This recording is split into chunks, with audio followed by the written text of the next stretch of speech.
We're going to talk about how to use place value discs to solve a math problem. This is a great precursor to teaching students how to borrow or carry.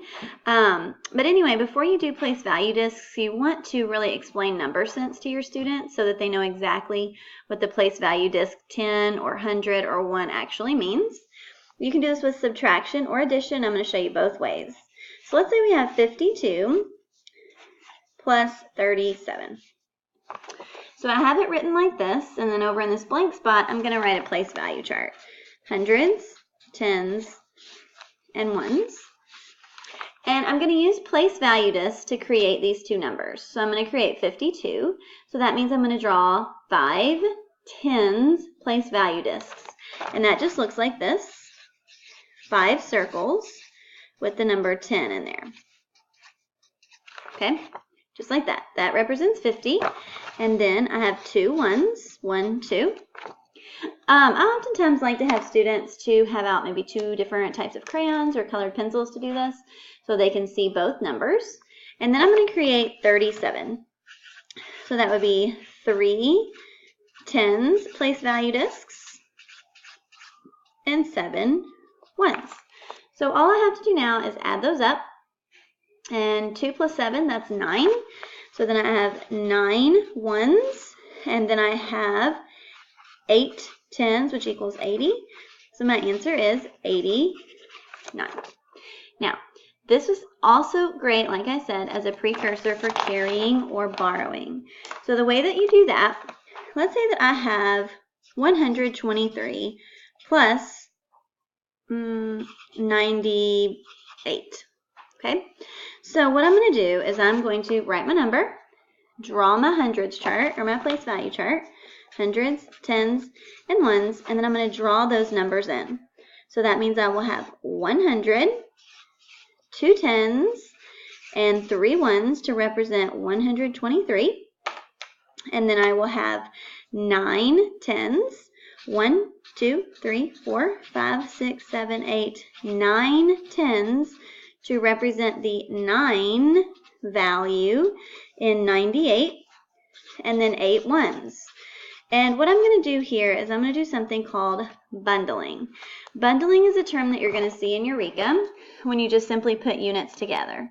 And I always tell my students it's a great idea to go ahead and start in the ones place. So what I'm going to do is I'm going to count up my ones. And if I get 10, I'm going to bundle them and create a new place value disc in the tens place. So I know that I have 8 down here, and I need to add 2 more to make a 10.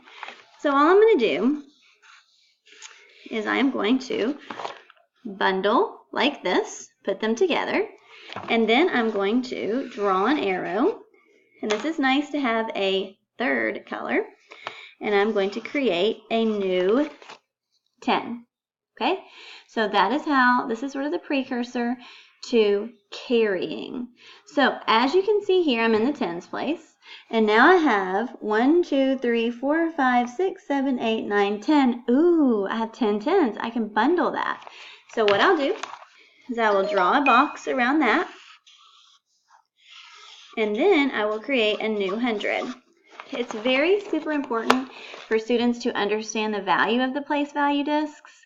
Like maybe starting out drawing base 10 blocks is a good idea, but once they understand that the place value disc 10 represents actually 10 tens, actually represents a 10, then this is a good way to go, and it's a little bit faster. Okay, so at this point I now have 2 hundreds. So I have 2 hundreds plus these 2 leftover tens that I had, which equals 20, plus 1, and now my answer is 221. Okay, and the way that this also works is you can also do it with subtraction. You would just unbundle if you don't have enough ones. So I will show you that as well. Let's say that I have 324 minus 142. So I'm going to create my place value chart, hundreds, tens, and ones. And rather than drawing out both numbers now, I'm only going to draw out the top one. So I'm going to have 3 hundreds, and then I'm going to have 2 tens and 4 ones. So 2 tens and 4 ones. So you have to understand that when I'm working with subtraction, I do not have to draw both numbers. What I'm doing is I'm actually taking away from that top number there. So what I do is I always tell my students, let's start in the ones place and see if we have enough. I have 4 and I want to take away 2. So yes, I can do that. So I'm going to mark out 2 ones. Okay, I did that. Yay. Now what I'm going to do is I'm going to go to the tens. And it says that I need to take away 4 of those. Well, I don't really have enough. So what I can do is go over to the hundreds and unbundle. Students really need to have a good understanding of place value and that 10 tens make 100 before you do this strategy. But what you can do, and I like to use a second color for this, is I like to unbundle, which basically means just break apart. And I'm going to draw 10 tens. It's also important for students to understand that the value has not changed in the hundreds yet because I have not taken any away. So some practice with that before you do the skill is very important. So now I have enough tens to take away. Whoops, I think I made those hundreds, didn't I? Those should all be tens. Okay, so now I can take away 4. 1, 2, 3, 4. And I'm left with 1, 2, 3, 4, 5, 6, 7, 8 tens, which is a value of 80, 2 ones, and 2 hundreds.